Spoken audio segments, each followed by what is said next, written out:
Happy September, everybody. We are officially in the fall season, which is kind of hard to believe. And this weekend, we kick off a pretty big series called Anxious for Nothing.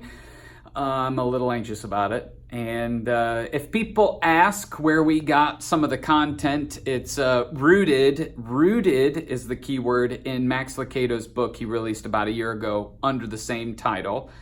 And then I was having a conversation with a new friend from a church in Arizona named Ashley Wooldridge, who was just talking about the progression that the book goes through. And so some of the resources that we're using is from his church. And then Craig Rochelle just launched a series that he didn't know what he was going to call around anxiousness a few months ago. I just listened to week 1, and it's really good.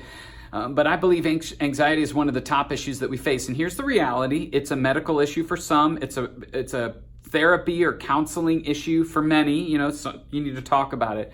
And for some people, they do need medication. There's no shame in that. But it's more than just a physical and mental issue. It's also a deeply spiritual one. And so we're going to be looking at 4 verses in Philippians.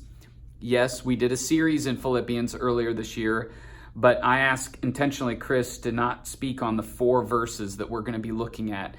And there's just some cool things that Max Lucado and some of the others have pulled out of these verses that I think is really going to be helpful for people. The bottom line for the series is that the experiencing anxiety, I got to remember how I put it, or the presence of anxiety is unavoidable, but the prison of anxiety is optional. So we're going to be talking about essentially how knowing God helps us down the path of finding freedom for the anxiousness that we feel. And I'm really excited about it.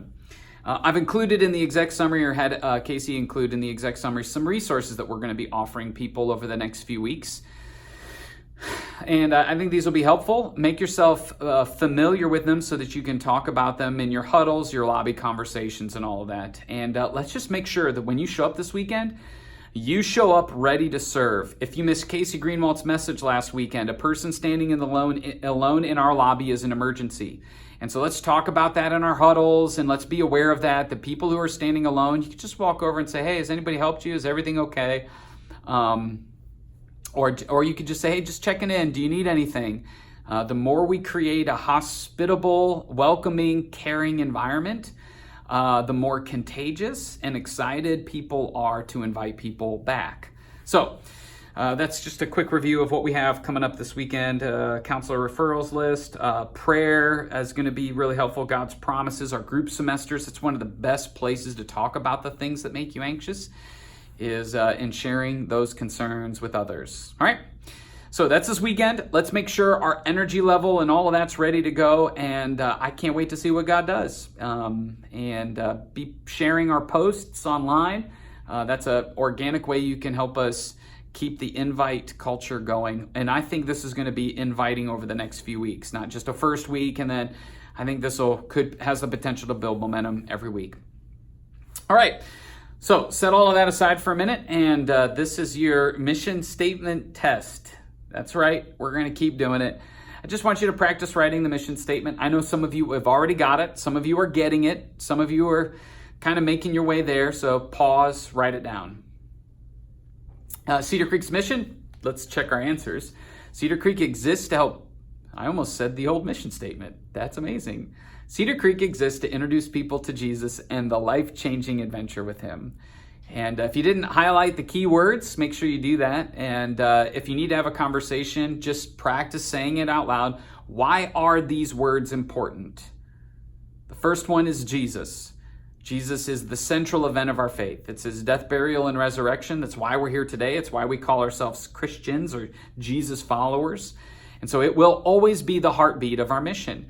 That the Great Commission was to go into all the world and make disciples. What's a disciple? A Jesus follower. So Jesus is at the center. But the key to that is the introduction that we make. An introduction is more than just a hello. It's making sure the people who kind of know him, don't know him, or have never been introduced to him get a chance to hear the good news. And so the evangelistic part is in the introduce, but that's not all that we do. We don't just go, hey, you, Jesus, here, say a prayer and be done. No, Jesus invites us into a life-changing adventure with him. And the life-changing is experienced as people know God, find freedom, discover their purpose, and make a difference. That's what the life-changing spiritual journey really looks like. Little pop quiz, if you want. How do we help people know God? And how do we help people find freedom as a church? And how do we help people discover their purpose? And how do we help people make a difference? Where do we do that? If you want, hit pause and try to jot all of those down. If you, the weekend service is where we help people know God. You can do it a lot of places, but that's the primary target of our weekend service. Groups is where we help people find freedom, because when you take off the mask and you authentically share whatever it is that you're going through, that's how you begin to experience God's healing in your life. You take off the mask with him, but also with each other. Growth Track is where we help people discover their purpose, and we just released version 4 this month, so that's exciting for us. And then Dream Team is the primary environment at Cedar Creek where we help people make a difference. Now, other churches, other places, you can experience that a lot of ways. But again, if you remember the primary flywheel, these are the primary things that we're all focused on together. We're aligning around them together. We want our Dream Team engaged in understanding the value of that. And your job as a staff member is to help give spiritual vision to those things. So one of the things that we're working on is speaking spiritual gifts. The 2 gifts that we have this week are discernment and encouragement. Discernment and encouragement. Put your hand up in your circle if you have discernment. And if you want, hit pause and try to take a stab at what that gift is all about. Go ahead. Discernment. Discernment is one of those things where it's like, yeah, discerning. We use that word. I'm discerning something. I sense something. It's like spidey sense. But discernment, here's the way that I define it. An intuitive sensitivity to deception and motives. An intuitive sensitivity to deception and motives. People with the gift of discernment kind of look at people and they're like, they're faking it. Or they're the real deal. Or they want something from me. And I think we all, not all of us, but most of us have some sense of discernment. People with the spiritual gift of discernment, it's almost spooky spiritual. They can see past or see through where a lot of us can get stuck, those of us that don't have the gift. Now, just because you have the gift doesn't mean it's fully mature or fully developed or that you're using it in the way that God intended. But man, that's a powerful sense, a powerful gift that when used to help someone else see through their own BS that they're clouding their vision with, man, that can be really helpful when used caringly and appropriately. Obviously, the dark side of that gift is that you can really start to poke, cut. You can get prideful because you think you see super clearly what other people intend in anything. So discernment is a great gift. And now, where would you put discernment on a team? I want you to take a stab at that. If somebody with the gift of discernment comes up, how would you give them spiritual vision to see why they should be a greeter or a group leader? I think that one's pretty easy.